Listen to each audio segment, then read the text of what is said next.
Hare Krishna. Om Namo Bhagavate Vasudevaya. Om Namo Bhagavate Vasudevaya. Om Namo Bhagavate Vasudevaya. Hare Krishna. Hare Krishna.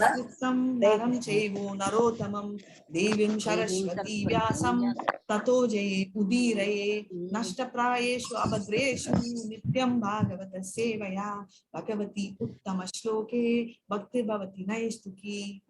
Hare Krishna. Hare Krishna. எல்லாருக்கும் Hare Krishna. Hare Krishna Mataji. Share பண்ணலாம் Mataji. Okay. Hare Krishna Mataji. Hare Krishna Mataji. Hare Krishna. நம்ம இதுதான் படிக்கணுமா இல்ல இதுதானே படிக்கணும்?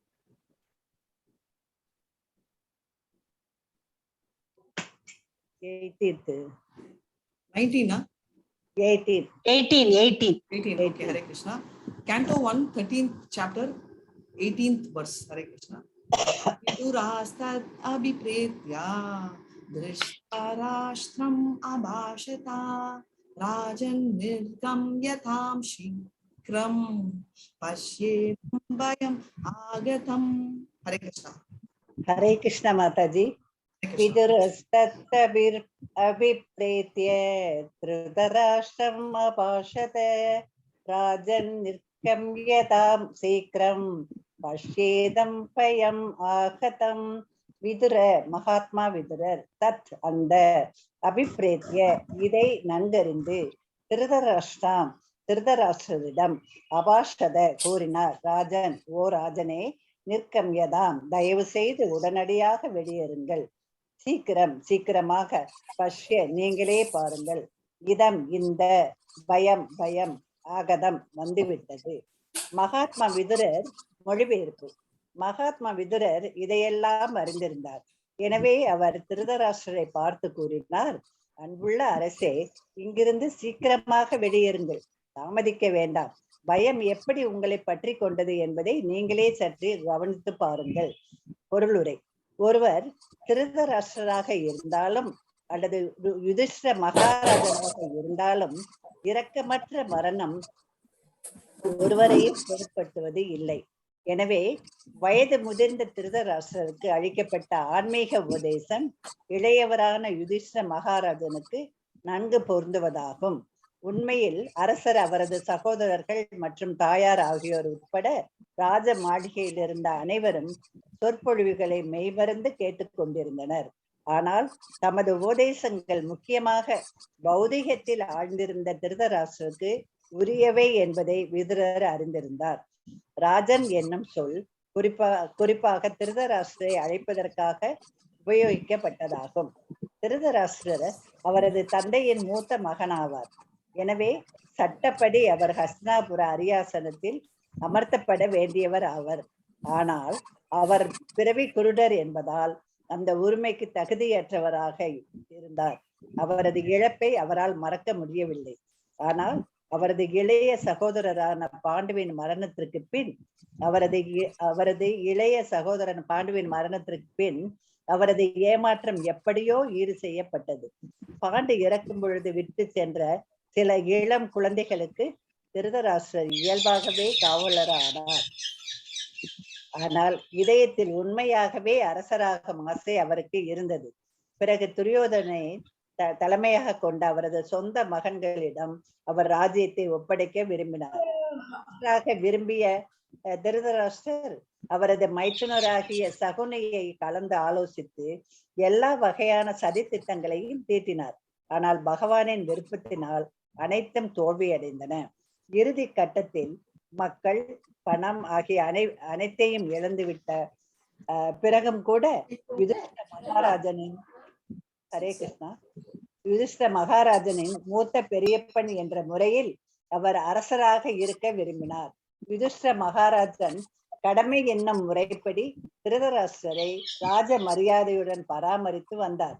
திருதராஷ்டிரரும் அவரது இந்த நாட்களை தான் ஒரு அரசர் அல்லது யுதிஷ்டிரரின் பெரியப்பன் என்ன எண்ணத்துடன் மகிழ்ச்சியாக கழித்து வந்தார். விதுரர் ஒரு துறவி என்ற முறையிலும் கடமைப்பட்டுள்ள திருதராஷ்டிரரின் கடைசி சகோதரர் என்ற முறையிலும் அவரை அறியாமை என்னும் உறக்கத்திலிருந்து எழுப்ப விரும்பினார்.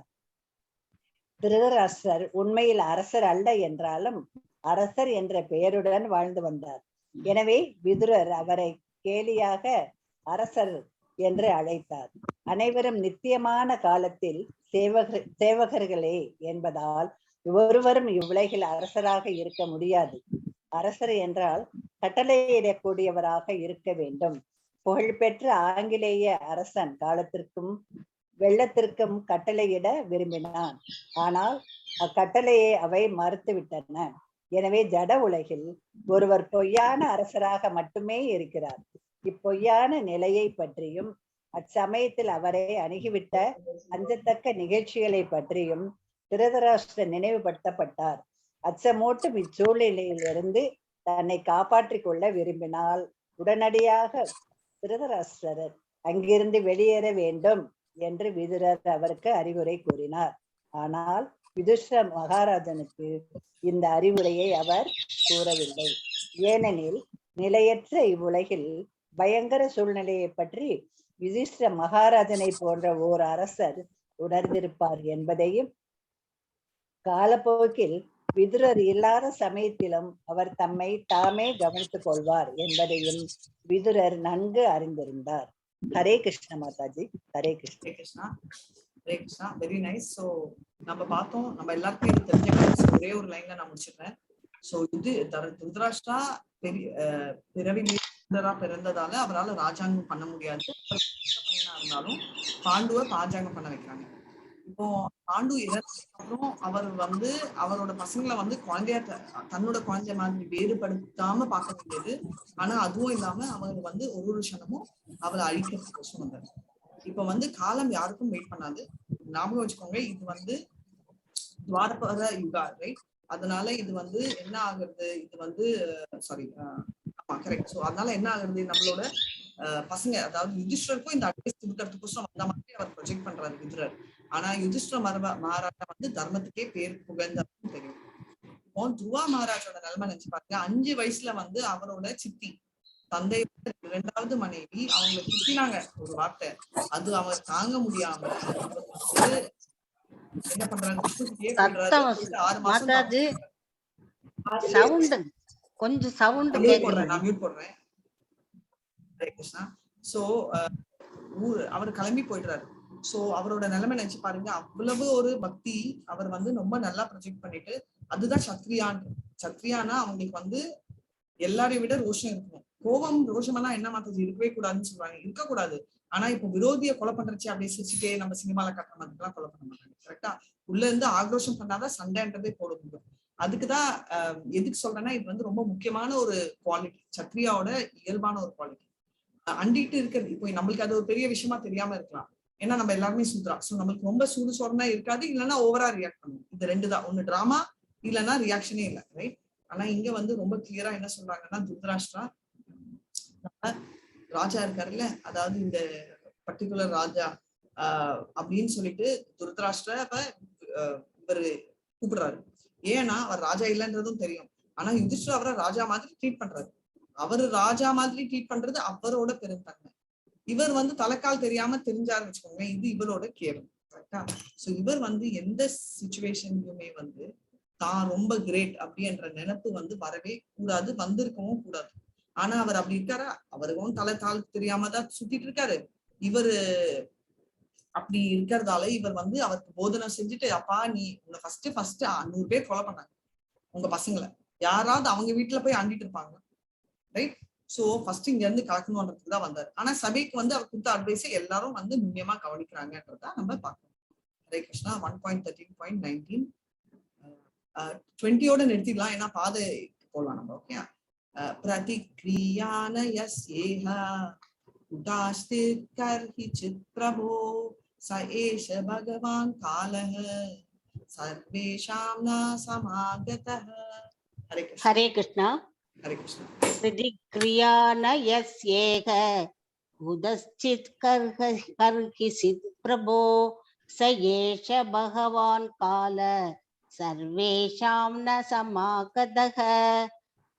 பிரதிக்ரியா சரிப்படுத்த, ந ஒருவரும் இல்லை, எஸ்ய எதன், இக இந்த ஜட உலகில், குதஸ்சித் எந்த வழியாலும், கர்ஹிசித் அல்லது யாராலும், பிரபோ ஓ பிரபு, ச அந்த, ஏஷ நன்கு, பகவான் பரமபுருஷ பகவான், கால நித்திய காலம், சர்வேஷாம் நக சர்வேஷாம் நக நம் அனைவரின், சமாகதக அடைந்துள்ளது.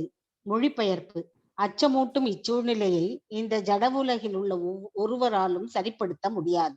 ஓ பிரபு, நம் அனைவரையும் நெருங்கியிருப்பவர் காலனாகிய பரமபுருஷ பகவானே ஆவார். பொருளுரை. கொடூரமான மரணத்தை தடுக்கக்கூடிய உயர்ந்த சக்தி எதுவும் இல்லை.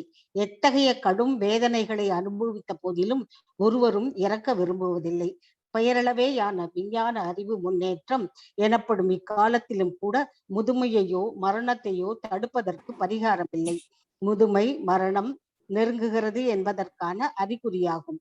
மரணத்தின் அழைப்பு கால அல்லது காலனின் உயர்ந்த தீர்ப்பை யாராலும் மறுக்க முடியாது.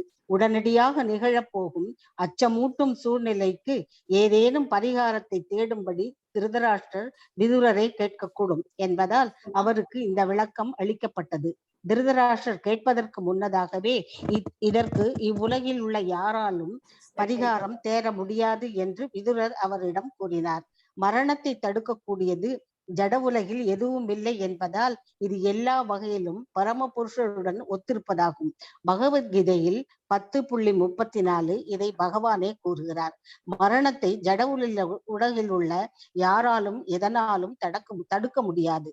மரணத்தை கொல்ல விரும்பிய கிரண்யகசிபு கடும் தவத்தை மேற்கொண்டான். இதனால் முழு பிரபஞ்சமும் நடுநடுங்கியதால் அக்கடுந்தவத்தை கலைப்பதற்காகவே பிரம்மாவே அவனை அணுக வேண்டியதாயிற்று. அப்பொழுது மரணமற்ற வரத்தை அவன் பிரம்மாவிடம் வேண்டினான். அதற்கு பிரம்மா மிக உயர்ந்த கிரகத்தில் இருந்த போதிலும் தானும் மரணத்திற்கு உட்பட்டிருப்பதால் தன்னால் எப்படி மரணமற்ற வரத்தை அளிக்க இயலும் என்று கூறினார். எனவே இப்பிரபஞ்சத்தின் மிக உயர்ந்த கிரகமான பிரம்மலோகத்திலும் கூட மரணம் உள்ளதென்றால் அதைவிட மிக தாழ்ந்தவையாக உள்ள மற்ற உலகங்களின் நிலை என்ன?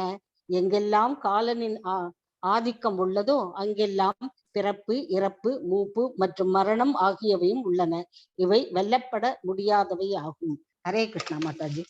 ஹரே கிருஷ்ணா. சோ இப்போ இதுக்கு முன்னாடியும் நம்ம பார்த்தோம். ஏதாவது கேக்குறதா? கேக்குறது. ஓகே. ஏன்னா மரணத்தை மிஞ்சினவர் யாருமே இல்லை. இப்போ இந்த உலகத்துல ராஜானாலும் அது சும்மா டெம்பரரி பேருக்குதான் ராஜா. ஆனா இந்த உலகத்தோட ராஜா அதிபதி என்றது நம்ம கிருஷ்ணர்ன்றது நம்ம எல்லாருக்குமே தெரியும். இப்ப நம்ம என்ன சொல்றாங்க, ஏதோ யாரோ ஒருத்தர் டைம் நான் கிளாக் கண்டுபிடிச்சிட்டேன், அதான நான் நேரத்தையே கண்டுபிடிச்சிட்டேன்னு சொன்னாங்க. நேரம்ன்றது அந்த கிளாக் தான். ஆனா நேரத்தை யாராலையுமே கட்டுப்படுத்த முடியாதுன்றது தெரியும். ஏன்னா நம்ம பிறக்கச்சேயே பர்த்டே இருக்கிற மாதிரி எக்ஸ்பைரி டேட்டும் அங்க போட்டுறாங்க. ரைட். ஸோ ஒரு நாளும் நம்ம நம்ம வாழ்க்கையில் அதாவது நம்ம பக்தி இல்லாம கடக்கிற நாள் நம்ம வேஸ்ட் பண்ற மாதிரி தான். இப்போ பக்தி இருந்தா எப்படி லாபம் அப்படின்னு நீங்க சொல்லலாம். Very simple. இப்போ 10th ஸ்டாண்டர்ட் படிக்கிற ஒரு பொண்ணோ 12th ஸ்டாண்டர்ட் படிக்கிற ஒரு பொண்ணோ ஒரு நாள் படிக்கலனாலும் என்ன சொல்லுவோம், ஐயோ நீ ஒரு நாள் வேஸ்ட் பண்ணிட்ட. கரெக்டா இல்லையா? ஏன்னா அந்த டைம் ரொம்ப குரூஷியல் அவங்களுக்கு. ஏன்னா அதுதான் வாழ்க்கையை டிசைட் பண்ற ஒரு ஸ்டேஜ். அதே மாதிரி இப்போ காலேஜ் படிக்க போற பொண்ணோ இல்ல 2nd ஸ்டாண்டர்ட் படிக்கிற பொண்ணோ ஒரு ஃபுல் டே தூங்கினாலும் நம்ம ரொம்ப பெருசா எடுத்துக்க மாட்டோம். ஓகே பரவாயில்ல ஒரு நாள் போனா போட்டோம் அப்படின்னு. சோ அதனால இதே கணக்கு தான் நமக்கு. மனித உடல் கிடைச்சாலே நம்ம எதுக்கோசரம் பக்தி சொல்றோம். பக்தி பெரிய விஷயம் இல்லை. ஆனா பக்தின்றது இல்லைன்னா நம்ம ரொம்ப சந்தோஷத்துல இருக்க முடியாது. நம்பிக்கைன்றது இல்லைனாலே நம்மளுக்கு சந்தோஷம் ரொம்ப இருக்காது. ஏன்னா நம்ம சாப்பாடு இல்லைன்னா நம்ம பசியில கஷ்டப்படுவோம். ஏன்னா உடம்புக்கு. அதே மாதிரி நம்ம ஸ்பிரிச்சுவல் கொடுத்தாதான் நம்மளோட சோல்ன்றது ஆத்மக்கு சந்தோஷம் வரும். அதுதான் நீங்க பார்த்துருக்கீங்க. நிறைய பேர் எனக்கு நம்பிக்கை இல்லை அப்படின்றவங்களும் சரி, நம்பிக்கை இருக்கிறவன் சொல்றவங்களுக்கும் கஷ்டம் இருக்கும். ஏன்னா அவங்க நிஜமா நம்பிக்கை இருக்குன்னு நினைக்கிறாங்க. ஆனா அவங்களுக்கு இல்லை. நிஜமா கூட இது இருக்கிறவங்க மூஞ்சில சிரிப்பு போகவே போகாது. எப்பமாவது ஒரு நாள் நிறைய பேர் சொன்னீங்க, ஐயோ அப்ப இவர் அபிமன்யு இறந்தப்போ அர்ஜுனர் அழுதா, அது இயல்பு. பட் முக்கால்வாசி டைம் அவங்க மூஞ்சில சிரிப்பு இருந்துட்டே தான் இருக்கும். ஏன்னா அவங்களுக்கு ஆத்ம திருப்தி வரும். இப்ப நம்ம மேனேஜ்மெண்ட்ல MBAல மாஸ்லோஸ் தியரி படிப்போம். அது என்னன்னா ஃபர்ஸ்ட் சில நீட்ஸ்ன்னு வரும்.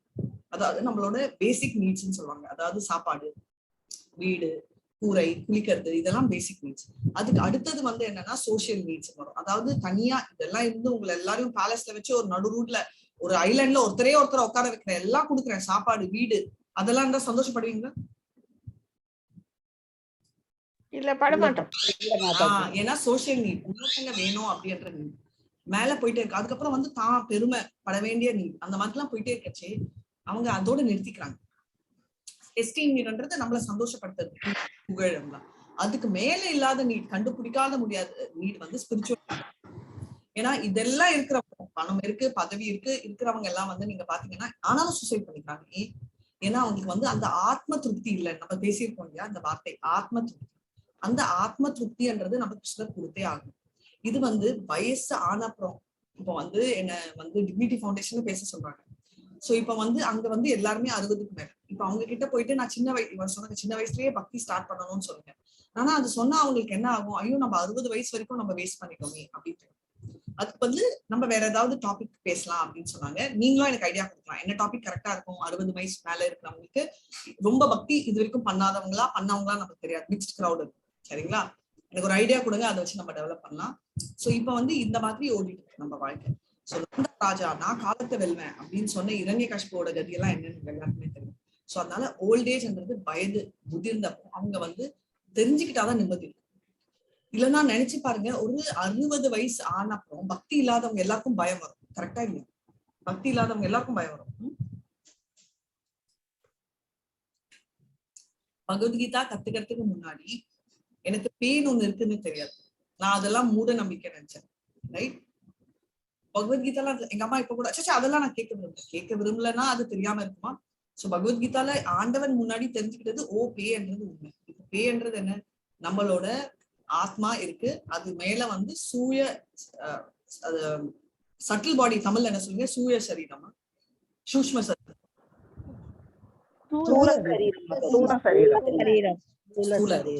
ஸ்தூல சரீரம் இருக்கு. கரெக்டா, நம்ம உடல் சூட்சுமம் வந்து நம்ம உடலை விட்டு இருக்கிறது.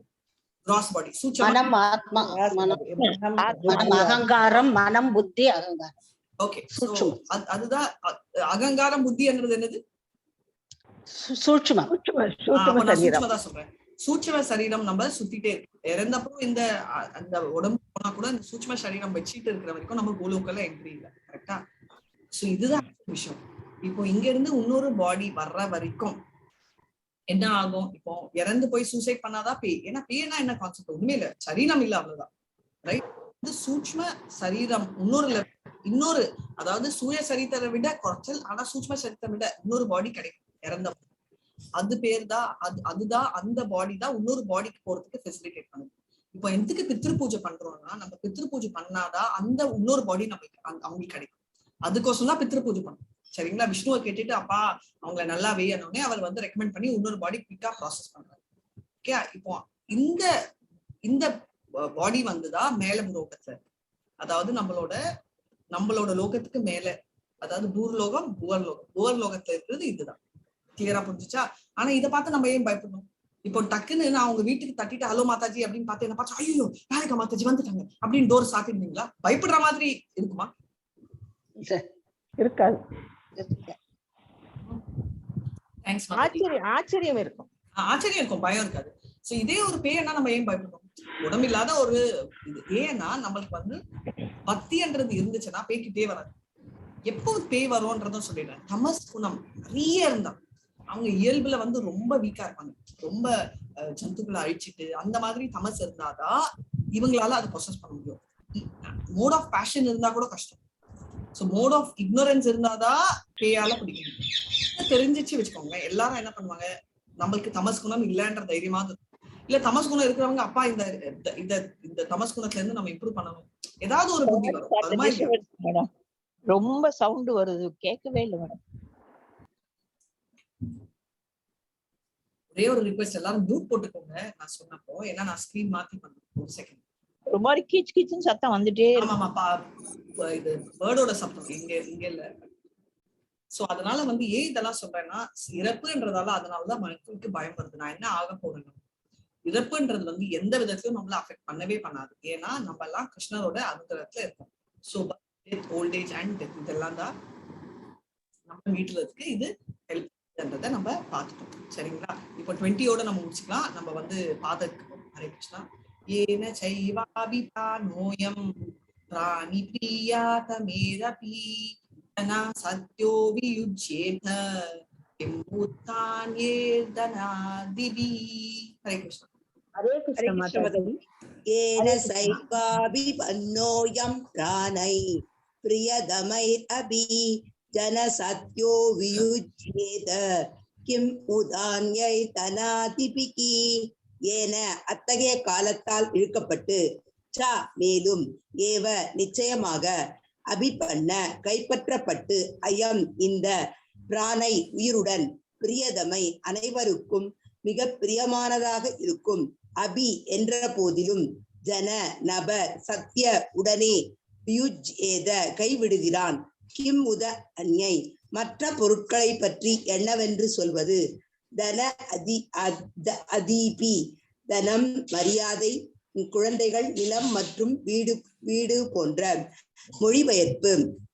பரம காலனி ஆதிக்கத்தில் இருப்பவர்கள் தங்களுக்கு பிரியமான உயிரையே தியாகம் செய்ய வேண்டியுள்ளது. செல்வம் மரியாதை குழந்தைகள் நிலம் மற்றும் இல்லம் போன்ற மற்ற பொருட்களை பற்றி என்னவென்று கூறுவது.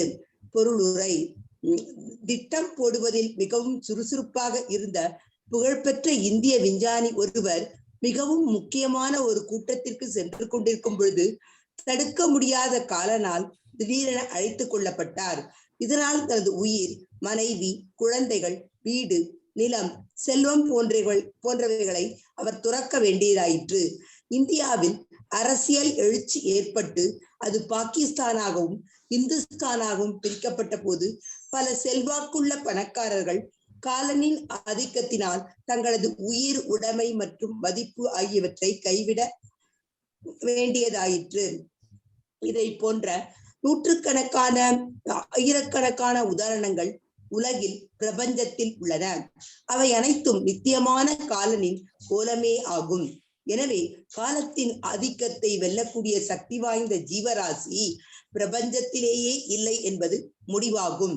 வெல்ல முடியாத காலத்தின் ஆதிக்கத்தை பற்றி பல கவிஞர்கள் கவிதைகள் புனைந்துள்ளனர்.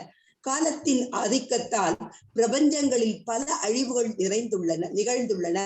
அவற்றை ஒருவராலும் தடுக்க முடியவில்லை. நம் அன்றாட வாழ்விலும் கூட பல பொருட்கள் வந்து போகின்றன.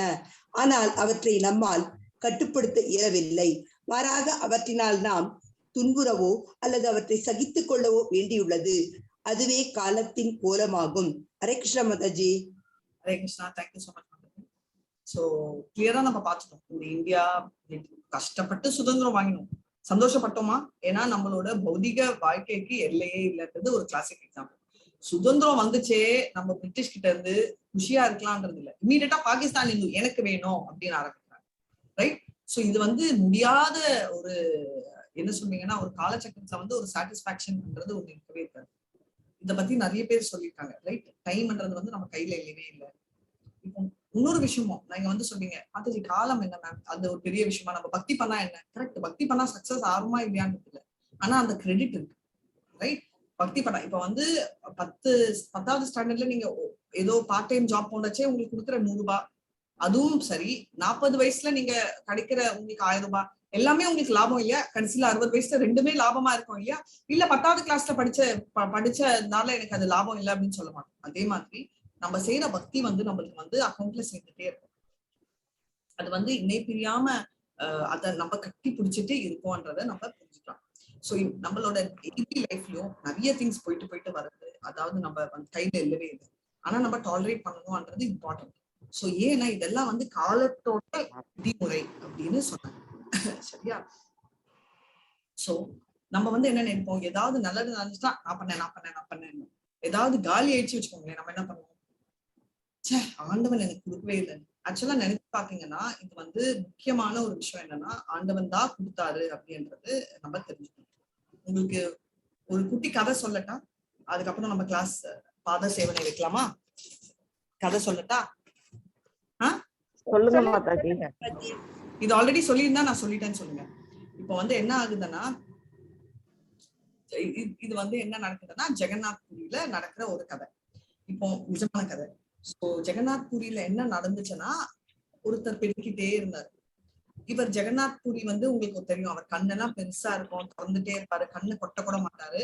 அவர் நைட் வந்து ஒரு 1 மணி நேரம் வந்து மூடுவாங்க. அந்த 1 மணி நேரம் எதுக்கு மூடுறாங்கன்னா தேவர்கள் வந்து, அதாவது டெமிகாட்ஸ் அவங்க எல்லாம் வந்து பவர் இருக்கிறதுக்கோசம் மூடுவாரு. இப்போ பெருக்கிட்டு இருந்த ஒருத்தருக்கு வந்து அவர் கண்ணுக்கு தெரிகிறாரு, அவர் கண்ணு திறந்துட்டே இருக்காருன்னு அவர் ரொம்ப மனசு கஷ்டப்படுறாரு. அவர் சொல்றாரு, இந்த மாதிரி நீங்க இவ்வளோ பண்றீங்களே, ஒரு நாள் ஓகே நம்மளோட ஒன் டே சிஎம் எல்லாம் மூவி வந்துச்சாமே, அது வந்து இதை வச்சுதான் எடுத்தாங்கன்னு நினைக்கிறேன். சோ ஒரு நாள் நான் ஆண்டவனா இருக்கேன், நீங்க வந்து போய் ரெஸ்ட் எடுத்துக்கோங்க. சரி பாப்போம், நீ என்னோட நிர்வாகம் எல்லாம் கவனிப்பாங்க. ஐயோ என்னால நிர்வாகம் எல்லாம் கவனிக்க முடியாது, உங்களுக்கு ரெஸ்ட் கொடுக்கணும்ன்ற நல்ல எண்ணம் உண்டிதான் எனக்கு இருக்கு, நான் உங்க ரோல் எடுத்துக்கிறேன். எல்லாரும் ஞாபகம் வச்சுக்கோங்க, இதே வேலைதான் நம்மளும். இதுல வந்து ஒரே ஒரு டிஃபரன்ஸ் இருக்கு, என்னன்னா இவருக்கு நிஜமாவே கிருஷ்ணர் பாவம் கஷ்டப்படுறாரு என்ற அவர் வந்து எடுக்கிறாரு. நம்ம எல்லாம் எப்படி, கிருஷ்ணர் இவ்வளவு அனுபவிக்கிறாரே, எனக்கும் இது வேணும், பேர் வேணும், புகழ் வேணும் அப்படின்றதோட கிருஷ்ணரோட நான் இருக்கேன் அப்படின்னு சொல்றாங்க. சோ நம்ம எல்லாம் ரொம்ப ரிலேட் பண்ற ஒரு கதை. சரிப்பா, நீ வந்து போயிட்டு இந்த மாதிரி நீ வந்து என்னோட ரோல் எடு, ஆனா நீ வந்து என்ன நடந்தாலும் நீ ஒன்னும் வரி பண்ணிக்காத, 24 டே நான் பிரேக் கொடுக்குறேன், நான் பாத்துக்கிறேன் எல்லாத்தையும், நான் தூங்க போறேன், நான் ரெஸ்ட் எடுக்கிறேன், நீ சொன்ன மாதிரி உன் ஆசையை நான் நிறைவேற்றேன். ஆனா 20 மணி நேரம் 24 மணி நேரம் நீ ஒண்ணுமே பண்ணக்கூடாது, ரைட்? நீ சும்மா, அதாவது உபதிருஷ்டா ஒண்டி இருக்கணும். உபதிருஷ்டானா கவனிக்கிறாள், அனுமந்தான்றதை விட்டுடு, அந்த அது வந்து பரமாத்மா பார்த்துப்பாங்க. நீ வெறும் உபதிருஷ்டா, சும்மா வாட்ச் தான் பண்ணணும், நானும் அதே தான் பண்ண போறேன். சோ உன்னை வந்து நான் எதுவும் தப்பு சொல்லல அப்படின்னு சொல்றாரு. சரி அப்படின்னு சொல்றாரு. இப்போ இந்த கதை நான் சொன்னீங்கன்னா சொல்லலையா? சொல்லல புதுசா இருக்கு. நீங்க சொல்லல, அதான் எனக்கு தெரியும். ஓகே. சோ இவங்க வந்து அவர் வந்து இது சின்ன விஷயம், டே நம்ம பெருக்கிறோம், ஒரு நாள் ஒரே இடத்துல நிக்க போறோம், அவ்வளவுதானே அப்படின்னு. அப்ப கிருஷ்ணா சொல்றாரு, பெருக்கிற வேலை நான் பண்ணுவா அப்படின்னு. ஐயோ நானே உங்களை ரெஸ்ட் எடுக்க தானே சொல்றேன், நீங்க போங்க, நான் பாத்துக்கிறேன். சரி நான் போறேன்ப்பா, நான் தூங்குறேன்ப்பா, நாளைக்கு வந்து இதே நேரம் சந்திப்போம்னு சொல்லிட்டு கிருஷ்ணர் தூங்க போயிடுறாரு. ஓகே, இவர் உட்கார்றாரு. இப்போ என்ன, கிருஷ்ணருக்கு வந்து உலகத்துல நடக்கிற எல்லா விஷயமும் தெரியும், இவருக்கு தெரியாது. நம்மளோட சாதாரண கண்கள் தான் இருக்கு, ஏன்னா இவர் வந்து அப்படியே கிருஷ்ணரோட ஃபார்ம் தான் எடுக்கிறாரு, பட் அவரோட சரீரம் எல்லாம் இல்ல, அவர் மாதிரி ரூபம் எடுக்கிறாரு. ஓகே, வந்து கண்ணெல்லாம் நம்ம கண்ணுதான். சோ வந்து பக்திக்கு எல்லாரும் வந்து கூடுறாங்க. ஓகே, அடுத்த நாள் ஆக்டிவ் டெம்பிள் ஓபன் இல்லையா, ஒரு பணக்கார அவர் வராரு. பணக்கார அவர் வந்துட்டு என்ன பண்றாருன்னா, இந்த மாதிரி பைசா இருக்கு இல்லையா, அவரோட பர்ஸ் ஃபுல்லா பைசா எல்லாம் இருக்கு. சோ இதுக்கு முன்னாடி ஃபர்ஸ்ட் அவர் வரதுக்கு முன்னாடி வந்து இன்னொருத்தர் இந்த 3 பேர் கேரக்டர் வராங்க, ஒரு செயலர், ஒரு அப்புறம் வந்து இந்த ஏழை. சோ அந்த ஏழைக்கு வந்து நிறைய கஷ்டங்கள் இருக்கு, தாங்க முடியாத கஷ்டங்கள் எல்லாம் வந்து இருக்கு. ஓகே, அவர் வந்து ரொம்ப இன்னசென்டா, அவர் வந்து என்னன்னா, என்னால முடியல ஆண்டவரே, எனக்கு வந்து ஏதாவது அருள் புரி. வாய்ஸ் கேட்கலையா? லைட்டா கேக்குது. இப்போ கேக்கும். ஓகே மைக் கிட்ட அருள் புரின்னு சொன்ன உடனே இவர் வந்து சரி ஓகே நான் உனக்கு அருள் புரியிருக்கேன் அப்படின்னு ஏதோ கேக்குற மாதிரி இருக்கு. அது வந்து அவரோட யூகம் தான், எந்த சாமியும் பேசல, சாமிக்கு சரின்னு அவருக்கு பக்தி இருக்கு இல்லையா, பக்தி அவ்வளவு பக்தி இருக்கிறதால நான் மியூட் போடுறேன், எல்லாருக்கும் டிக்கு மார்க் தூக்குறேன், எல்லாம் அன்மியூட் பண்றீங்க. சரி, இப்போ வந்து யாருமே அன்மியூட் பண்ண வேணாம், நான் முடிச்சிட்டேன். ஓகே, சோ இப்போ வந்து அருள் புரின்னு அவர் சொல்லிட்டே இருக்கிறதால இவர் வந்து என்ன நினைக்கிறாரு, இவர் வந்து கும்பிட்டு இருக்காரு கண்ணை மூடிட்டு. இப்போ என்ன ஆகுதுன்னா, இதே கொஞ்ச நேரத்துல வந்து இவர் அந்த ரொம்ப பணக்காரர் ஒருத்தர் இருக்காரு இல்லையா, அந்த பணக்காரர் வர்றாரு. பணக்காரர் வந்து எல்லாம் அவர் டொனேஷன் எல்லாம் கொடுத்துட்டு மிஸ்டேக்ல பைசா விட்டுடுறாரு. அதே டைம் என்ன ஆகுதுன்னா, நம்மளோட செயலர் வராரு, அதாவது ஷிப்ல போறவர், அவர் வந்துட்டு இருக்காரு. அவர் வர்றச்சே அவரும் கும்பிட்டு இருக்காரு. இப்போ மூலையில இந்த ஏ வந்து அவர் கண்ணில் படவே இல்லை, அவர் வெளியில போறச்சே அந்த செயலர் ஷோல்டர் அப்படி தட்டுது. ஓகே, சோ அவர் அதை தான் கவனிக்கிறாரு. இவர் கண்ணு திறக்கச்சே அந்த ஏஐக்கு வந்து அந்த பஸ்ஸை பாக்குறாரு. ஐயோ நான் கண்ணை மூடிட்டு திறந்தேன், அவர் வந்து யாரையுமே கவனிக்கல. திறந்த உடனே ஆண்டவன் தான் எனக்கு இவ்வளவு பைசா கொடுத்துட்டாரு, மிக்க நன்றி ஆண்டவனேன்னு சொல்லிட்டு அவர் அந்த பர்ஸை எடுத்துட்டு போயிடுறாரு. ஓகே, இப்போ வந்து செயலர் வந்து அவரும் கண்ணை மூடிட்டு இருக்காரு. அதனால அவர் கண்ணுக்கும் தெரியல. அவர் ஏன் வேண்ட வராருன்னா, நான் வந்து இன்னைக்கு ஊருக்கு போறேன், அதாவது உங்களுக்கு தெரியும் இல்லையா செயலர்னா, நான் வந்து அதனால வந்து எப்பவுமே நான் உனக்கு இந்த மாதிரி பக்தி எனக்கு கொடு, இந்த மாதிரி நான் வந்து அப்படின்னு கும்பிடணும்னு சொல்லிட்டு அவர் வந்திருக்காரு. சும்மா நம்ம எல்லாம் ஊருக்கு போறதுக்கு முன்னாடி கும்பிடுவோம் இல்லையா, அந்த மாதிரி. இப்போ வந்து என்ன ஆகுறது, இது பார்ட் 1. சோ அந்த ஃபர்ஸ்ட் வந்த பணக்காரர் வந்து செம்ம டென்ஷன் ஆயிட்டாரு. பர்ஸ் காணும், திரும்ப வரச்சு இந்த ஏழை கிளம்பி போயிட்டாரு. அப்ப வந்து என்னன்னா அவரு இந்த செயலர் பார்த்த ஞாபகம் தான் இருக்கு. சோ அவங்க கோயில் எல்லாம் தேடிட்டு அந்த செயலர் வந்து போலீஸ் கூட்டிட்டு வந்து சொல்றாங்க, இவர் தான் வந்து திருடினார் அப்படின்னு சொல்ல வந்துட்டாரு. சொல்லிட்டு இந்த மாதிரி இவரை திருடுங்க, இவர் தான் வந்து திருடன், இவனை அரெஸ்ட் பண்ணுங்க அப்படின்னு. செயலர் வந்து ஐயோ நான் அந்த மாதிரி நான் கவனிக்க கூட இல்லை, நீ போய் சொல்ற, நீ என்ன பாத்தியா இல்லையா? அவருக்கு நிஜமாவே ஞாபகம் இல்லை. ஏன்னா நம்ம கூட நிறைய தடவை கோயிலுக்கு போவோம், பக்கத்துல யாரு இருக்காங்க நம்ம கவனிக்க மாட்டோம் இல்லையா? அதுவும் அவர் தெரியாதவர், அவர் கவனிக்கணும்னு இல்லவே இல்லை. சோ அதனால வந்து அவருக்கு சுத்தமா எனக்கு ஞாபகம் கூட இல்லை இவரை பார்த்து. அவங்க எல்லாம் ரொம்ப கோவப்பட்டு இவர் அரெஸ்ட் பண்ண போச்சு. இவரால தாங்கவே முடியல. ஐயோ பைசா எடுத்தது கரெக்டா இல்லையா? நம்ம கண்ணெதில நடக்கிற அநியாயத்தை நம்ம கவனிக்கணும், தட்டி கழிக்கணுமா இல்லையா? என்ன சார்? ஓ எல்லாரையும் மியூட் பண்ணிட்டேன், சாரி. என்னடா நம்ம தமிழ் கிளாஸ் இப்படி தமிழ் சைலண்ட் ஆயிடுச்சேன்னு பார்த்தேன். இப்ப எல்லாரும் அன்மியூட் பண்ணிட்டு சொல்லுங்க. இந்த மாதிரி கண்ணெதில நடக்குது. செயலர் போய் அரெஸ்ட் பண்ணுவாரு, இவர் வந்து வெளில போயிடுவாரு. பணக்காரருக்கு பைசா எவ்வளவு அடிச்சாலும் செயலர் கிட்ட இருந்து கிடைக்க போறது. இது வந்து தாங்கவே முடியல அந்த டியூட்டினால, அந்த பையனால. இப்போ கஷ்டமா இல்லையா? நம்ம நிலைமை நினைச்சு பாருங்க. அங்க உட்காந்துருக்கோம், எல்லாம் பாத்துட்டு இருக்கோம். கரெக்டா? நம்மளுக்கு கலியுகத்துல பழகம் ஆயிடுச்சு. இந்த மாதிரி 4 பேர் அடிச்சு போட்டாலும் நம்ம வந்து கம்மனு கண்ணை மூடிட்டு இருக்கு. அதனாலதான் நம்ம கருட புராணத்துல போயிட்டு இருக்கு, எல்லாரும் ஸ்பெக்ஸ் போடுறோமா? அது ஏன்னா நம்ம இந்த மாதிரி நான் கண்டுக்கவே மாட்டேன் பாருங்க. குவைட் அது கண்டுக்கலனாலே கண்ணு காலின்னு அர்த்தம். கண்ணு எதிரில நடக்கிறத நம்ம கண்டுக்கலன்னா என்ன அர்த்தம்? உனக்கு அவ்வளவு பவர் வேணான்னு 0.5 கட் பண்ணிட்டு வந்து நம்ம புறக்கடிச்சு. கரெக்டா? சோ அதுதான் நிலைமை. இப்போ இவர் வந்து என்ன பண்ணணும்? சும்மா இருக்கணும், மௌனமா இருக்கணும், அமைதியா இருக்கணும். உங்கள யாராவது அங்க உட்கார வச்சா கம்முன்னு இருக்க முடியுமா? என்னால முடியாது, இருக்க முடியாது. Very tough. சோ அவர் என்ன பண்றாருன்னா ஒன்னும் சொல்ல, அவர் ஒரே ஒரு வார்த்தை வந்துட்டு, நான் இங்க இருக்கேன், நான் வந்து வேலைக்காரனா வேலை செய்யறேன், ஆண்டவனா சொல்ல, வேலைக்காரனா வேலை செய்யறேன், நான் பாத்துட்டு இருந்தேன், இவர் எடுக்கவே இல்லை, இந்த திருட்டும் போகல, இந்த ஏழை தான் எடுத்தாரு. ஆனா அவரும் திருடுறோன்ற இடம் இல்ல, அவர் பிரச்சனை இருக்கிறதால அவர் வந்து தெரியாம அது ஆண்டவன் கொடுத்தாருன்னு சொல்லிட்டு சொன்னார். போலீஸ் இமீடியட்டா சாரி சொல்லிட்டு அந்த செயலரை ரிலீஸ் பண்ணிச்சு. அந்த ஏஐயும் ஐயோ நான் தெரியாம பண்ணேன், என்ன மன்னிச்சிடுங்கன்னு சொல்லிட்டு அவர் கொடுத்துட்டாரு. அண்ட் அந்த ஏஐக்கு வந்து இவரும் பரவாயில்ல இவ்வளவு நல்லா நடந்துச்சுன்னு சொல்லிட்டு அவருக்கு காணிக்கை கொடுத்தாரு. இந்த சாட்சி சொன்ன இவருக்கும் பைசா கொடுத்தாரு. அப்புறம் இது வந்து ரொம்ப ரொம்ப மிக சந்தோஷமான ஒரு செயல் நடந்துச்சு. கரெக்டா? இப்போ என்னதான் இருந்தாலும் பக்தர் எப்படி சால்வ் பண்ணாரு? கரெக்டா சால்வ் பண்ணாரு இல்லையா? பெருமையா ஒத்துக்கணும் நம்ம கரெக்டா பண்ணவங்கள. எஸ் மாதாஜி. சோ நான் வந்து நினைச்சேன், என்னதான் இருந்தாலும் இன்டெலிஜென்சி, என்னதான் இருந்தாலும் டிவோட்டியோட ஆண்டவனோட டிவோட்டி இன்டெலிஜென்ட் தானே. சோ அவர் கரெக்டா பண்ணாரு, நியாயம் நீதி எல்லாம் பார்த்துட்டு அவர் பண்ணாரு. சோ அப்ப மறுபடியும் இவங்க கிளம்பினப்போ அவர் வந்து அவரோட அதே மாதிரி வந்து நின்றுறாரு.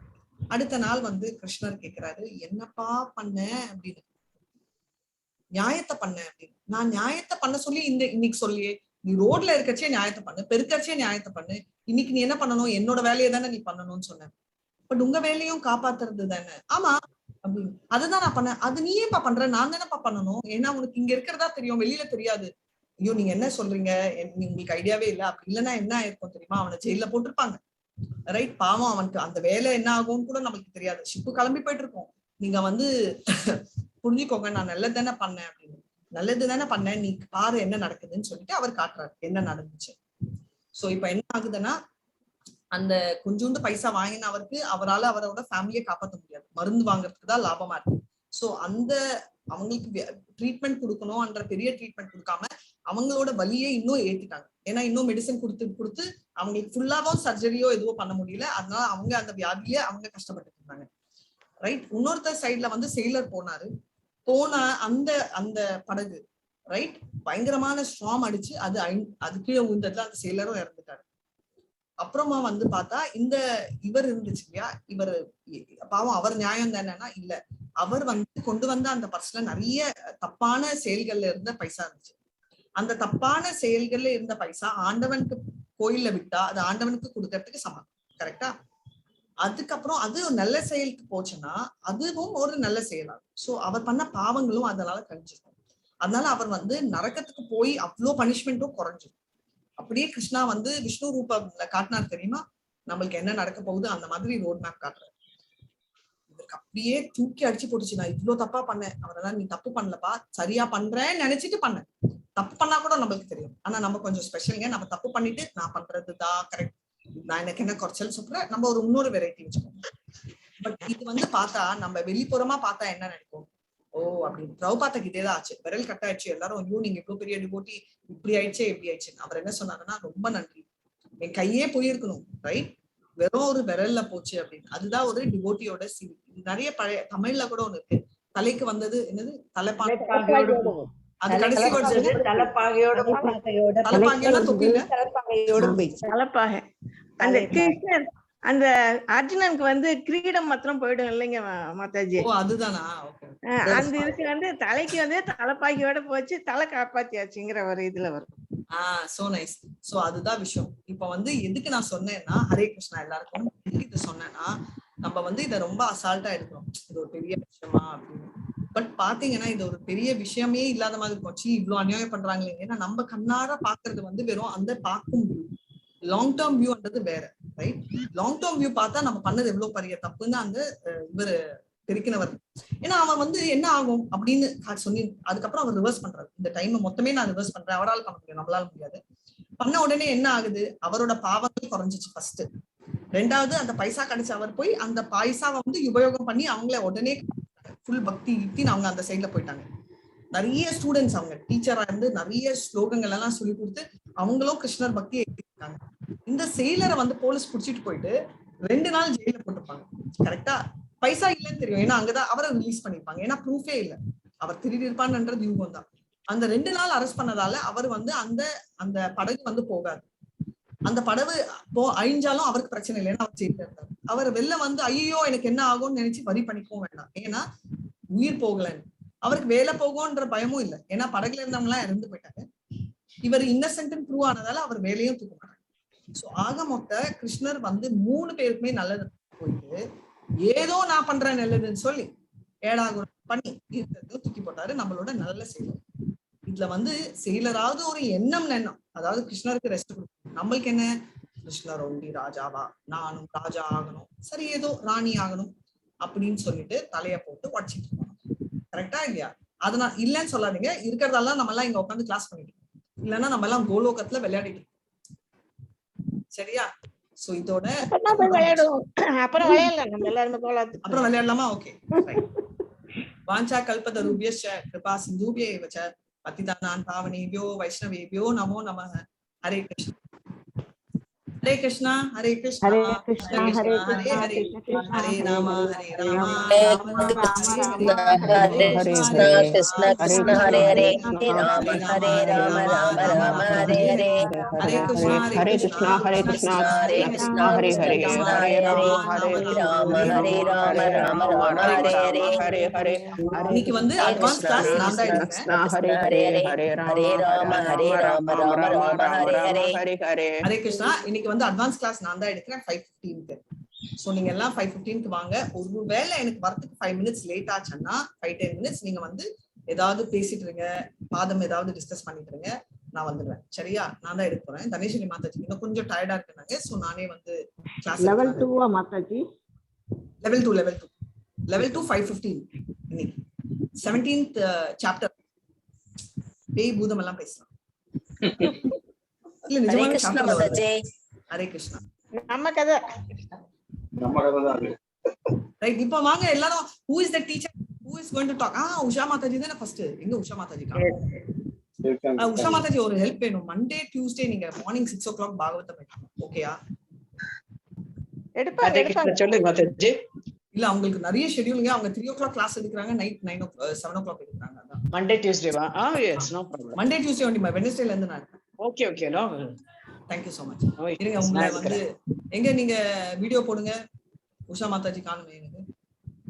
அதே அவங்க கேள்வி கேட்க மாட்டாங்க, அதனால நாங்க கொஞ்சம் அப்படி இப்படி இருப்போம். யாருங்க கேள்வி?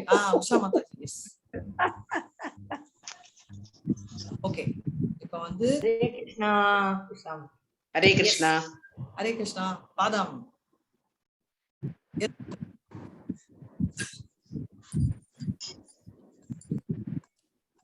பர்ஃபெக்ட் மாதாஜி.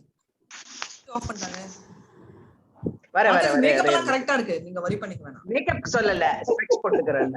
உங்களுக்கு அப்புறம் யாருன்னு தெரியாது மேடம். ஓ இது வேறயா? சூப்பர் நீட்டா இருக்கீங்க. Thank you. ஹரே கிருஷ்ணா. ஹரே கிருஷ்ணா. இன்னைக்கு வெள்ளிக்கிழமை எங்களுக்கு தெரியும். ஆமா, இதுதான் வித்தியாசம் அந்த ஜெனரேஷனுக்கும் இந்த என்ன பாருங்க, நான் டக்கு டக்குன்னு குளிச்சுட்டு வளர்ந்துட்டு ஒரு டிஷர்ட் போட்டுட்டு வந்து உட்காந்துருக்கேன். அவங்க பாருங்க நீட்டா ரெடி ஆயிட்டு கிளாஸ்க்கு இருக்காங்க. அதான் இப்போ போக போக ஜெனரேஷன் அழிஞ்சிட்டே இருக்குன்றதுக்கு ஒரு லிவிங் எக்ஸாம்பிள். ஹரே கிருஷ்ணா. நமஸ்காரம் மாதாஜி. ஹரே கிருஷ்ணா. நமஸ்காரம். ஹரே கிருஷ்ணா மாதாஜி. ஹரே கிருஷ்ணா மாதாஜி. ஹரே கிருஷ்ணா. ஹரே கிருஷ்ணா மாதாஜி.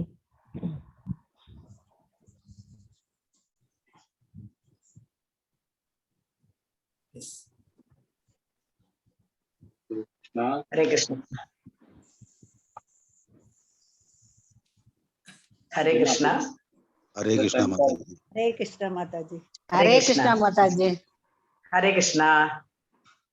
நம்ம வந்து அந்த பாதத்தோட இதெல்லாம் நம்ம வந்து நேத்து ஈவினிங் இதுலயே டிஸ்கஸ் பண்ணிட்டோம் ராதிகா மாதாஜி. அப்படியா? ஐயோ, கொஸ்டின் பேப்பர் லீக் பண்ணிட்டீங்களே இதுல. நான் இருந்தேன் நேத்து இல்லையே நீங்க. ஓ கிருஷ்ணா கிளாஸ்ல ஒரு ஜஸ்ட் ஒரு ரிவ்யூ இல்ல, பட் ஃபர்ஸ்ட் எடுங்க. கண்டுபிடிச்சு சொன்னா மாதாஜி. எல்லாம் அவுட் பண்ணி விட்டாங்க. Very nice. எல்லாம் அவுட் ஆயிடுச்சு. கிருஷ்ணா ரெக்கார்ட் பண்ணீங்களா நீங்க? கிருஷ்ணா ரெக்கார்ட் சாரி ரெக்கார்ட் பண்ணவே இல்ல. நான் தான் நினைச்சிட்டே இருந்தேன் நான் கேட்கணும்னு. ஐயோ, எல்லா கிளாஸ் ரெக்கார்ட் பண்ணி அப்லோட் பண்ணனும். Okay okay okay. Hare Krishna. Okay Hare Krishna. So நம்ம வந்து நேத்து அந்த பாதத்துல வந்து கிட்டத்தட்ட வந்து ரைட் சைட்ல வந்து 11 சிம்பல்ஸும், லெஃப்ட் சைட்ல வந்து 8 பார்த்தோம். டோட்டலா வந்து 19 சிம்பல்ஸ் வந்து 2 பாதத்திலயும் வந்து பகவானோட கமல பாதத்துல இருக்கு அப்படின்றது ஒண்ணு. எனக்கு வந்து கொடுத்திருக்கிறது வந்து இந்த பார்லி கார்ன் அப்படின்றது. இந்த பார்லி கார்ன் எதை சிக்னிஃபை பண்றது அப்படின்னா, ஹரே கிருஷ்ணா. ஒரே ஒரு செகண்ட் நான் மியூட் போட்டுறேன், நீங்க பேசுங்க. யாரும் அன்மியூட் பண்ற ஆப்ஷன் இருக்கு. ஹரே கிருஷ்ணா.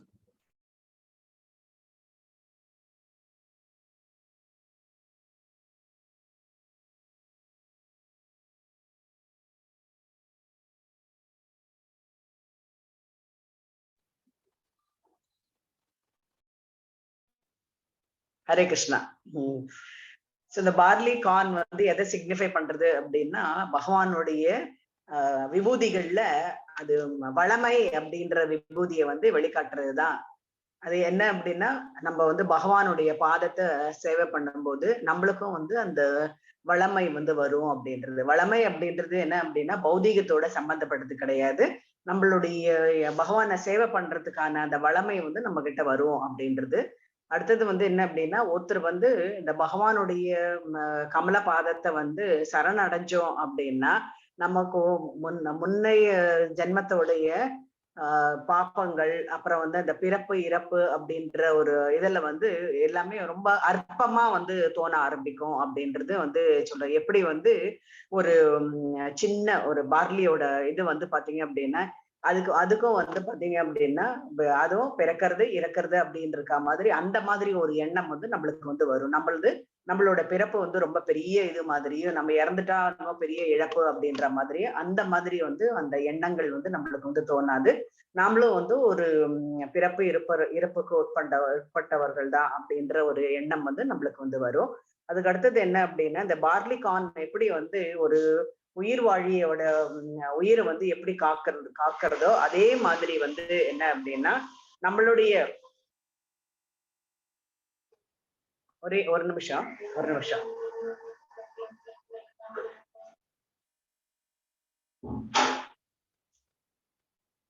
ஹரே கிருஷ்ணா. வளமை ஸ்ட்ரென்த் தானே சொல்றீங்க? வளமை prosperity. Hare Krishna. Prosperity. So எப்படி நம்ம அந்த பார்லி வந்து ஒரு உயிர் வாழிக்கு வந்து அத்தியாவசியமா தேவைப்படுறதோ அதே மாதிரி என்ன அப்படின்னா, பகவானுடைய கமல பாதமும் வந்து நம்மளுக்கு வந்து எல்லாருக்குமே வந்து எப்படி பார்லி வந்து எல்லாருக்கும் வந்து ஒரு உயிர் அளிக்கின்றதோ, அதை சாப்பிட்டாதான் நம்மளுக்கு வந்து உயிர் வரும் அப்படின்னு இருக்கோ, அது மாதிரி வந்து பகவானுடைய பாதத்தை வந்து சேவை பண்ணும்போதுதான் நம்மளுக்கும் வந்து ஒரு நம்ம எடுத்த ஜென்மாக்கு ஒரு பலன் இருக்கும் அப்படின்றத வந்து குறிக்கிறது வந்து இந்த பார்லிகான்.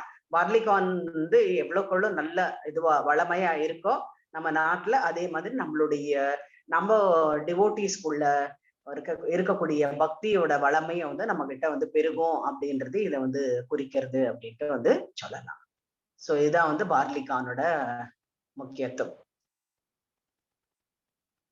ஹரே கிருஷ்ணா.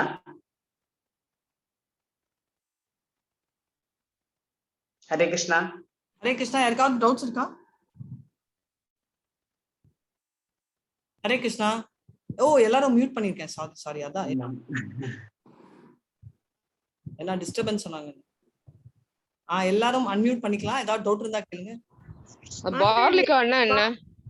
பார்லிய மாத்திரம் ஏன் அது ஸ்பெசிபிக்கா சொல்றாங்க? எவ்வளவோ தானங்கள் இருக்கு இல்லையா? பார்லி தானியம் தானம் மாதாஜி. ஹரே கிருஷ்ணா. பார்லிகான்னா அப்படின்னா என்ன?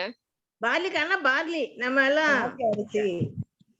மாதாஜி நீங்க அன்மியூட் பண்ணிக்கல. உஷா மாதாஜி நீங்க அன்மியூட் பண்ணிக்கோங்க. பார்லி விதையா மாதாஜி? விதை கிடையாது. பார்லின்றது கொஞ்சம் வெளுப்பாக இருக்கக்கூடியது. அதான் பார்லி என்ன அப்படின்னா கஞ்சி வச்சு குடிக்கிற பார்லி.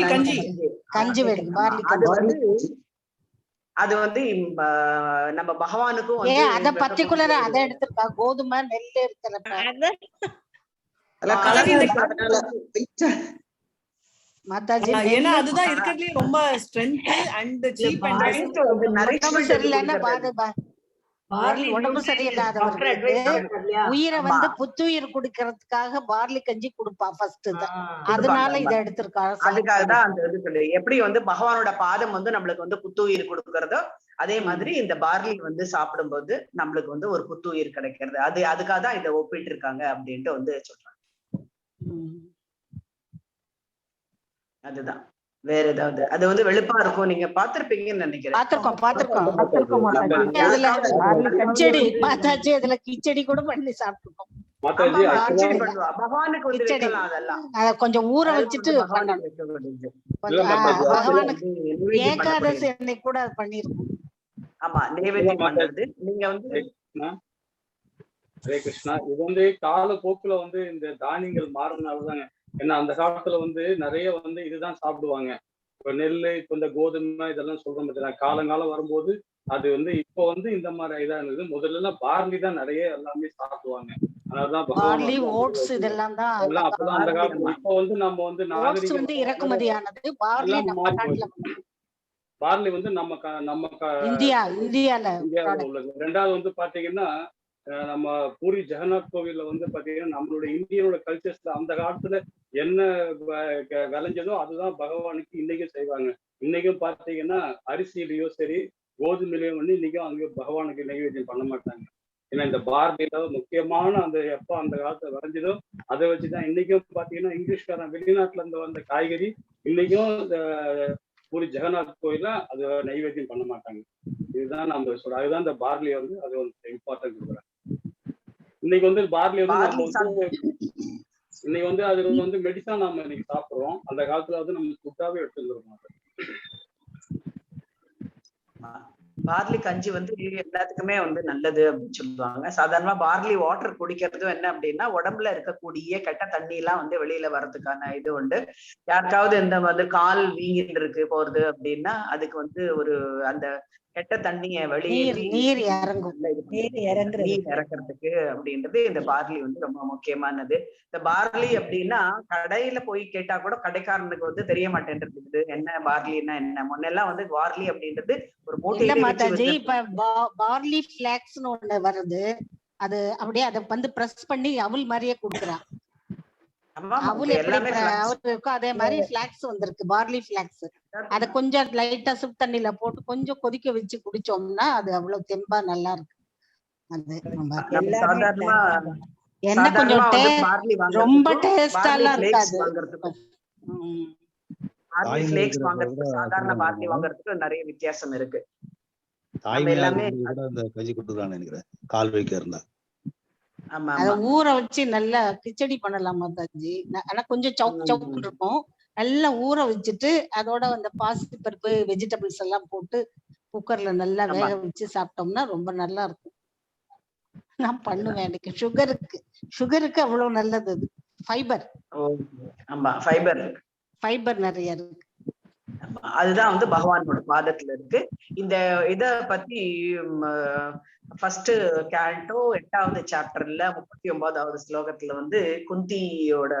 குந்தி பகவானை பத்தி பிரைஸ் பண்ணும்போது, பகவான் அந்த இடத்த விட்டு கிளம்புற அப்படின்னு சொல்லும் போது குந்தி சொல்லுவாங்க, இந்த மாதிரி பகவான் எங்கெல்லாம் போனாரோ இந்த இடத்துல அவரோட பாதம் எல்லாம் இந்த இடத்துல பதிஞ்சிருக்கு. அந்த பாதத்துல இருக்கக்கூடிய அந்த சிம்பல்ஸ் எல்லாமே இதுல பதிஞ்சிருக்கு.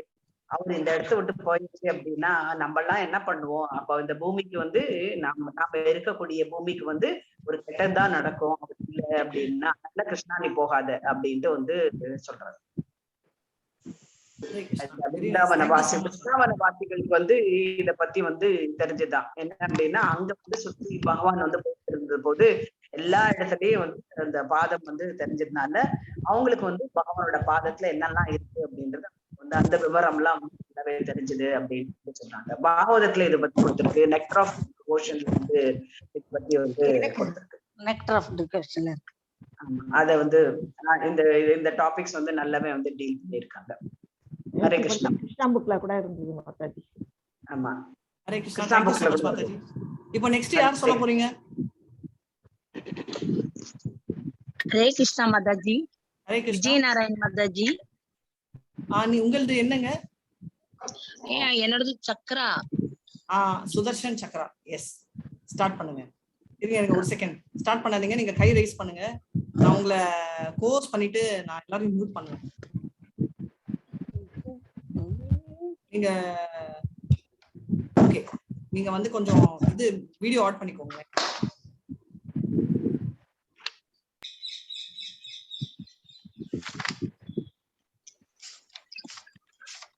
உங்களுக்கு கோர்ஸ் பண்ணிட்டேன், எல்லாரையும் மியூட் பண்ணிடுறேன். நீங்க அன்மியூட் பண்ணிக்கலாம்.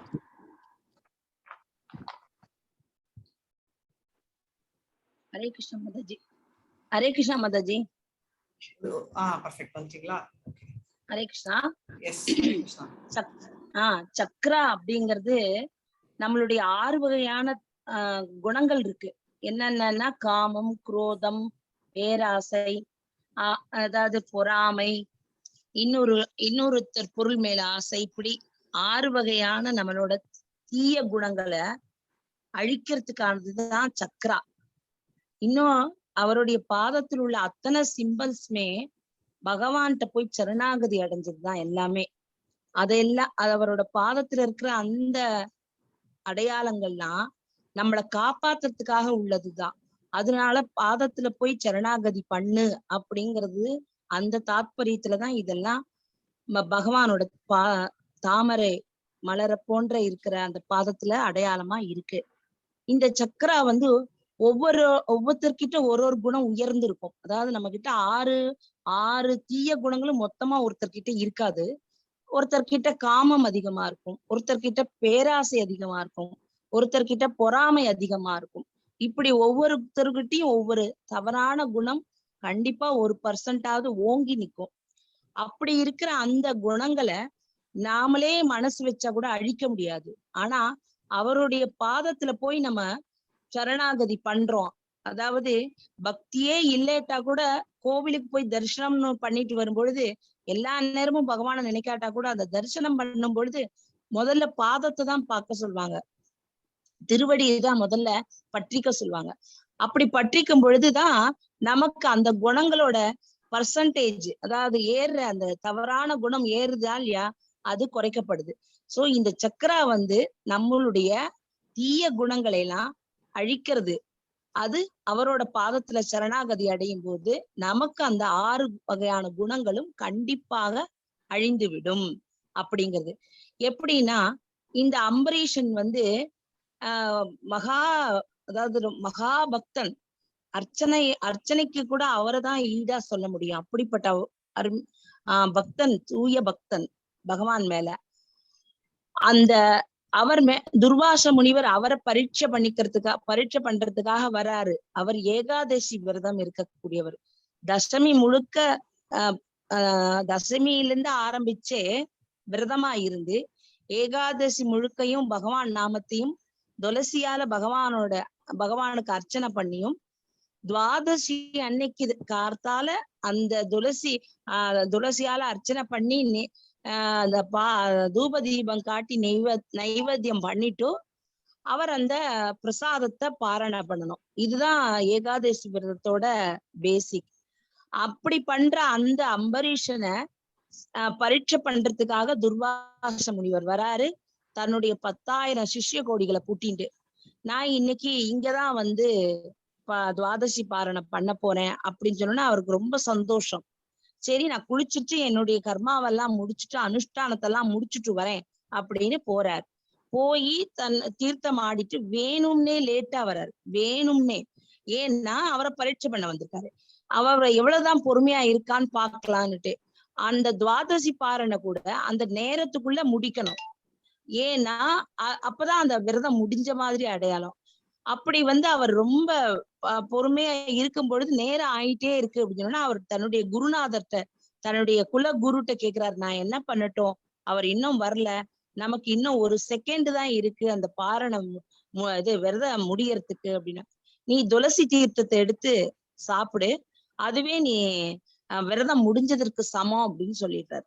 உடனே அவர் ஒரு சுவாமி பாதத்துல இருந்த துளசியை எடுத்து தீர்த்தத்துல போட்டு அந்த தீர்த்தத்தை எடுத்து அவர் பருகிறாரு. அப்ப அத க்ஷணம் முடிஞ்ச க்ஷணம் கரெக்டா வந்துடுறாரு துர்வாச முனிவர். வந்துட்டு, நீ வந்து எப்படி நீ துளசி தீர்த்தத்தை குடிக்க, நான் வந்திருக்கேன், அதிதியா வந்திருக்கேன்னு தெரியும், என்னுடைய சிஷ்ய கோடிகளோட வந்திருக்கேன்னு தெரியும், எனக்கு நீ ஆகாரம் போட்டுட்டு அதிதியை கவனிச்சுட்டு தானே நீ சாப்பிடணும், நீ எப்படி அதை சாப்பிடலாம் அப்படின்னு கோவப்படுறாரு. அப்போ இவர் காரணத்தை சொல்றாரு. சொன்னாலும் அவர் ஏத்துக்கல. எப்படி நீ சாப்பிடலான்னு கோபப்பட்டுட்டு தன்னுடைய மயிர்கால்ல இருந்து ஒரு மயிர்காலை ஒண்ணு எடுத்து அத ஜபம் பண்ணி விடுறாரு. அது ஒரு பூதமா கிளம்பி அம்பரீஷனை கொல்றதுக்கு போகிறது. அம்பரீஷனுக்கு பகவான் அனுகிரகம் பண்ணி ஒரு சுதர்சன சக்கரத்தை கொடுத்திருக்காரு. உனக்கு நீ வச்சுக்கோன்னுட்டு எல்லார்கிட்டயும் அவர் கொடுக்கல, அம்பரீஷனுக்கு கொடுத்திருக்கார். ஏன்னா அவருடைய பக்தி அவ்வளவு உயர்ந்தது, அர்ச்சனையில அவர் மிக உயர்ந்தவர், அதனால கொடுத்திருக்கார். இந்த அம்பரீஷன் வந்து அந்த அவர் வந்து கைய கூப்பி அப்படி நடுநடுங்கி நிக்கிறாரு. ஆனா இவரை கொல்றதுக்கு வர அந்த பூதத்தை பார்த்து அந்த சுதர்சன சக்கரம் கிளம்பி அவரை துரத்துறது, அந்த பூதத்தை துரத்துறது. பூதத்தை அடிச்சாச்சு, ஆனா விட்ட யாரோ அவரையும் துரத்துறது துர்வாச முனிவரை. அவர் வந்து உலகங்களும் போறார். எங்கெங்க பிரம்மலோகம் போறார். பிரம்மன்ட்ட, அப்பா இது வந்து பகவான் சிவன்கிட்ட போய் நீ சரணடைற. சிவன்கிட்ட போனோன்னு அவர் சொல்றாரு, அப்பா நீ யாரு இந்த சுதர்சன சக்கரத்தை கொடுத்தாரோ அவர்கிட்ட போய் சரணாகதி அடைன்னு. அவர் போய் மகாவிஷ்ணு கிட்ட சரணடையும் போது, அப்பா அந்த சக்கரத்தை யாராலையும் தடுக்க முடியாது, நீ யார்கிட்ட இருந்து கிளம்பித்தோ அவர்கிட்ட போய் சரணாகதி அடைன்னு. இது கிட்டத்தட்ட இவர் எல்லா உலகமும் சுத்தி கரெக்டா அம்பரீஷன் கால விழுந்து மன்னிச்சுக்கோப்பா அப்படின்னு கேட்கும் பொழுது 1 வருஷம் முடிஞ்சிடுது. அடுத்த ஏகாதசின்னு வந்துடுது. அவ்வளவு நாளும் அவர் வந்து அம்பரீஷ் மகாராஜா உணவே எடுத்துக்கல, அப்படியே அந்த துர்வாச முனிவருக்காகவே காத்துட்டு இருந்தாரு. அப்போ துர்வாச முனிவருக்கு வந்து சரண அடைஞ்ச உடனே அவருக்கு ரொம்ப வருத்தம். ஐயோ, இவ்வளவு பெரிய மகாமுனி என் காலில் வந்து விழனமாப்பா அப்படின்னு சொல்லி பிரார்த்தனை பண்ணிட்டு அந்த சுதர்சன சக்கரத்தை அவர் திருப்பி போக சொல்லிடுறாரு. இப்படியாக அந்த சக்கரத்துக்குள்ள மதிப்பை சொல்றேன். இது வந்து சுதர்சன சக்கரத்தோட மதிப்பு. அப்படி கோபப்படுறவங்களையும் பகவானோட பாதத்துல சரணாகதி அடைஞ்சிட்டோம்னா அது வந்து நம்மளை எப்படி அந்த அழிவிலிருந்து காப்பாத்தும் அப்படிங்கிறது தெரியும். அதனால அந்த லோட்டஸ் ஃபீட்ல இருக்கிற ஒவ்வொரு சிம்பலுமே பகவானா காப்பாத்துறதுக்காக, அதாவது கையில உள்ள ஆயுதங்கள் தான் கால்லையுமே சிம்பலா இருக்கு. கதை, சங்கு சக்கரம் எல்லாமே கையில அவர் வச்சுட்டு இருக்காரு. அத நீ அவ கையில உள்ளதுல நீ வந்து பிரார்த்தனை பண்ணிக்கிறதுக்கு கூட நேரம் இல்லாட்டால கால்ல வந்து, ஏன்னா எல்லாருமே முதல்ல போய் கால்ல தான் விழுவாங்க. அந்த கால்ல விழுந்த சனத்துக்கு அது நம்மளை காப்பாத்தும் அப்படிங்கிறது ஆனா சிம்பிள் தான் சக்கரா. ஹரே கிருஷ்ணா மாதாஜி.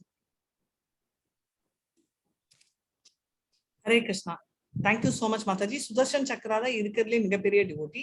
நம்ம இந்த 2 சிம்பிளோட இன்னைக்கு நிறுத்திக்கலாம். நம்ம நாளைக்கு இன்னொரு 2 சிம்பிள் பேசலாம். சுதர்ஷன் சக்கரா ஜெகநாத் புரியில நடந்த கதை நாளைக்கு ஞாபகப்படுத்தினீங்கன்னா நான் உங்களுக்கு சொல்றேன், சரிங்களா? இந்த continuation. So Hare Krishna. So எல்லாருக்கும் ஹரே கிருஷ்ணா. என் பண்ணலாமா செஷன்? ஹரே கிருஷ்ணா. ஓ எல்லாரும் மியூட்டடா? ஹரே கிருஷ்ணா மாதாஜி. இவ்வளவு சைலண்டா இருக்காங்களே அப்படின்னு பார்த்தாலே எனக்கு தெரியும் நான் தான் பண்ணிருப்பேன். ஹரே கிருஷ்ணா. ஹரே கிருஷ்ணா மாதாஜி. ஹரே கிருஷ்ணா. ஹரே கிருஷ்ணா. இன்னைக்கு 5:15 நம்ம எல்லாரும் மீட் பண்ணலாம், சரிங்களா? ஹரே கிருஷ்ணா மாதாஜி. ஹரே கிருஷ்ணா. ஹரே கிருஷ்ணா. ஹரே கிருஷ்ணா. ஹரே கிருஷ்ணா. தேங்க்யூ. ஹரே கிருஷ்ணா. ஹரே கிருஷ்ணா சொல்லுங்க. Hare Krishna. Thank you so much. Hare Krishna. Usha Mataji, Singaran Prabhu, Hare Krishna Prabhu, Hare Krishna Mataji.